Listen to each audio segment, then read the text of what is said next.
வணக்கம், என் பேர் தினேஷ்குமார். நான் திண்டிவனம் நகரத்தை சேர்ந்தவன். இப்போ நின்று பார்த்தீங்கன்னா திண்டிவனம் மையப்பகுதியில் ஒரு மேம்பாலம்.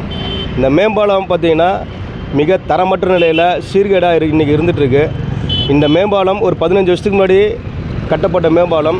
இப்போ புனரமைப்புக்காக எடுத்துருக்கிறாங்க. இந்த புனரமைப்புக்கு 3.5 வருஷமாக கிட்டத்தட்ட செலவு பண்ணியிருக்கிறாங்க. இந்த 3.5 வருஷமாக ஒரு சின்ன ஒரு 10% வேலையை இவங்க முடித்தாங்களா, தகுதியாக தரமாக முடித்தாங்களான்றது திண்டிவனம் நகர் மக்களுடைய கேள்வியாக இருக்குது.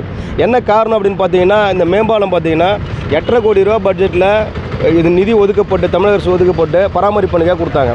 ஆனால் இந்த 8.5 கோடி ரூபாயில் ஒரு 50 லட்சம் கூட செலவு பண்ணாங்களாங்கிறது தான் மக்களுடைய கேள்வி.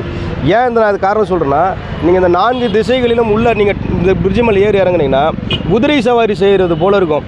ஒரு அவசர காலத்தில் ஒரு ஒரு ஒரு ப்ரெக்னென்ட் லேடி அவங்க இந்த பாலத்தை கடந்து போகிறதுக்கு படாத பாடுபட்டுருக்காங்க. இந்த பகுதியில் இருக்கக்கூடிய ஆம்புலன்ஸ்கள் செல்லும்போது பயந்து உயிரை கையில் பிடிச்சிட்டு தான் ஆம்புலன்ஸுக்குள்ளே பயணம் செய்யக்கூடிய பேஷண்ட் போகிறாங்க. இந்த பக்கம் பள்ளி மாணவர்கள் மட்டும் பார்த்திங்கன்னா கிட்டத்தட்ட ஒரு 10,000 மேலே பள்ளி மாணவர்கள் இந்த பாலத்தை பயன்படுத்தி நகருக்கு உள்ளேருந்து வெளியிலையும் நகருக்கு வெளியிலேருந்து உள்ளே வந்துட்டுருக்காங்க.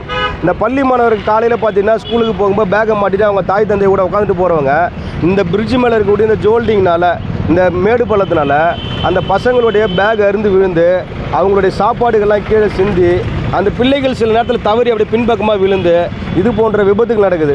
நல்ல மேடு பள்ளம் இருக்கும்போது வயதானவங்க போகும்போது தவறி கீழே விழுந்துடுறாங்க. ஸோ இப்படி ஒரு எண்ணிலடங்கா கொடுமையை இந்த திண்டிவனம் நகர மக்கள் இந்த மேம்பாலத்தினால அனுபவிச்சுட்ருக்கோம்.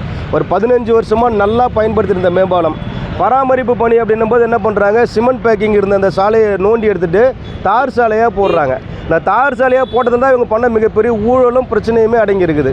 இவங்க அந்த ஜிக்ஸாக்கும் மேடு பள்ளமும் உண்டு ஆகிறதுக்கு காரணமே அந்த தார் சாலை தான்.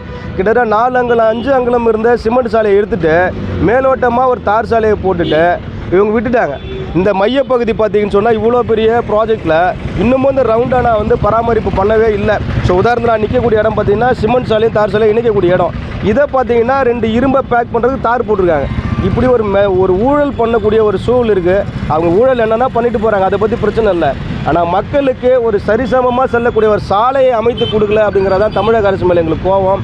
ஒரு தரங்கட்ட ஒரு தகுதியற்ற ஒரு ஒப்பந்ததாரரை நியமித்து எங்களுடைய வரி பணத்தில் ஒரு 8.5 கோடி ரூபாயை ஒதுக்கி அதை முழு பூசணிக்காயை சோத்தில் மறைச்சது போல் பண்ணிட்டாங்க. மிகப்பெரிய திருட்டும் ஊழலும் இதில் நடந்திருக்குது.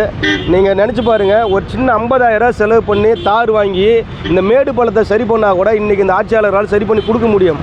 ஆனால் இதை கூட செஞ்சு கொடுக்காம மக்கள் எக்கேடு கேட்டால் பரவாயில்ல அப்படின்னு சொல்லிட்டு இருக்கிறாங்க. ஸோ இது ஓட்டு போட்ட மக்களுக்கு இவங்க செய்யக்கூடிய துரோகமாக இருக்குது அப்படின்னு நான் நினைக்கிறேன். ஒரு பள்ளி மாணவர்களுக்கும் மருத்துவமனைக்கு செல்லக்கூடிய நோயாளிகளுக்கும் முதியோர்களுக்கும் இவங்க செய்யக்கூடிய துரோகமாக தான் நான் பார்க்குறேன். தமிழக அரசு இதை கருத்தில் கொண்டு இதை உடனடியாக சரி பண்ணி மக்களுக்கு ஒரு சுமூகமான ஒரு பாதையாக இதை கொடுக்கணும்னு சொல்லி கேட்டுக்கிறேன். அனைத்து இருசக்கர வாகனங்கள் ஓட்டக்கூடியவங்களும் கார்கள் பயன்படுத்தக்கூடியவங்களும் ரொம்ப சிரமத்துக்கு மேலே ஆளாகிறாங்க. அவங்கள கருத்தில் கொண்டு செய்யணுன்றது என்னுடைய திண்டிவனம் நகர குடிமக்களை என்னுடைய வேண்டுகோள். நன்றி.